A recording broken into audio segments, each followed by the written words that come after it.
बिना किसी भूमिका के मैं आपको संत कबीर की भक्ति भावना की ओर लेकर चलना चाहूंगी। संत कबीर निर्गुण भक्ति के मार्ग के प्रवर्तक थे। भक्ति साहित्य में ईश्वर भक्ति के दो मार्ग चले, पहला निर्गुण मार्ग और दूसरा सगुण मार्ग। निर्गुण मार्ग के प्रवर्तक थे संत कबीर, जिन्होंने ईश्वर के निराकार रूप का, ईश्वर के अस्तित्व का ब्रह्म के रूप में, निराकार ब्रह्म के रूप में स्वीकारा और अपने दोहों के माध्यम से उन्होंने इसे स्पष्ट भी किया। उन्होंने मूर्ति पूजा का खंडन किया भक्ति मार्ग में और कहा कि पाथर पूजे तो हरि मिले, तो मैं पूजूं पहाड़, ताते ये चाकी भली जो पीस खाए संसार। उन्होंने मूर्ति पूजा का खंडन करते हुए कस्तूरी मृग की तरह ईश्वर का निवास स्थान बताया कि जैसे कस्तूरी मृग के नाभि में ही ईश्वर कस्तूरी का वास होता है और वे घट घट में, वन वन में, पहाड़ों पर, जंगलों में ढूंढते फिरते हैं कि यह सुगंध कहाँ से आ रही है, ठीक वैसे ही ईश्वर का निवास हमारे ही भीतर है, हमारी ही आत्मा में है और हम उसे मंदिर में, मस्जिद में और तीर्थों में ढूंढते हैं। उन्होंने कहा कि उनके राम वास्तविक ब्रह्म भाव से निर्मित होते हैं। वो हमारी भावनाओं में है, हमारी आत्मा में है, कण कण में है, तन तन में है, सर्वत्र है, सर्वव्यापक है, सर्वशक्तिमान है। बस हमें उन्हें जानने के लिए ज्ञान चक्षु चाहिए।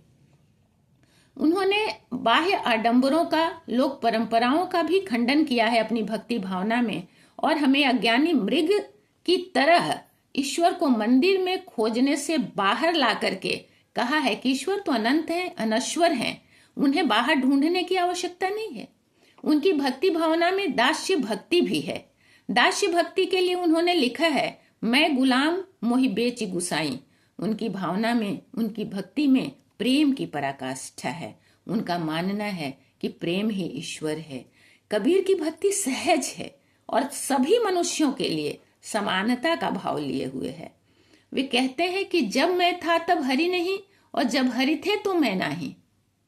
अर्थात हरि को पाना है, ईश्वर को पाना है तो मुझे अपने अंदर के अहंकार को मिटाना होगा, क्योंकि प्रेम गली अति सांकरी, जामे दो न समाही। प्रेम का गलियारा जो है अत्यंत संक्षिप्त होता है, उसमें एक साथ दो का निवास नहीं हो सकता। जब तक मैं खुद के अस्तित्व को स्वीकार करता रहूंगा तब तक ईश्वर के आने का मार्ग अवरुद्ध रहेगा। इसीलिए ईश्वर को प्राप्त करना है तो मैं के होने का भाव मिटा देना होगा। कबीर की भक्ति भावना में भौतिकता का कोई स्थान नहीं है। इसलिए उन्होंने आत्मज्ञान पर जोर दिया है और बाह्य आडंबरों का विरोध किया कि माला तो कर में फिरे, जीभ फिरे मुख माही और मनवा तो चहुं दिसे फिरे, यह तो सुमिरन नहीं। यह भक्ति भावना नहीं है कि मन में कई बातें चल रही है और हम हाथ में माला फेर रहे हैं, ओम नमः शिवाय का जाप कर रहे हैं, वह ईश्वर का स्मरण नहीं है। वह तो एक बाहरी दिखावा है, ईश्वर भक्ति का ढोंग है। तो इस तरह से उन्होंने बाह्य आडंबरों का भक्ति में भी, सामाजिकता में भी और व्यावहारिकता में भी इसका विरोध किया है, खंडन किया है। अंधविश्वास को दूर किया, हिंसा को, माया को, इन सब को उन्होंने भक्ति भावना के माध्यम से दूर किया। बकरी पाती खाते ताके काढ़ी खाल, और जोनर बकरी खाते ताके कौन हवाल।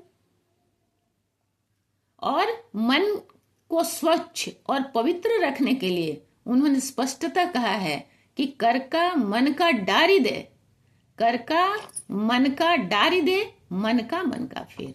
कर की माला को छोड़ दो और मन की माला को फेरो।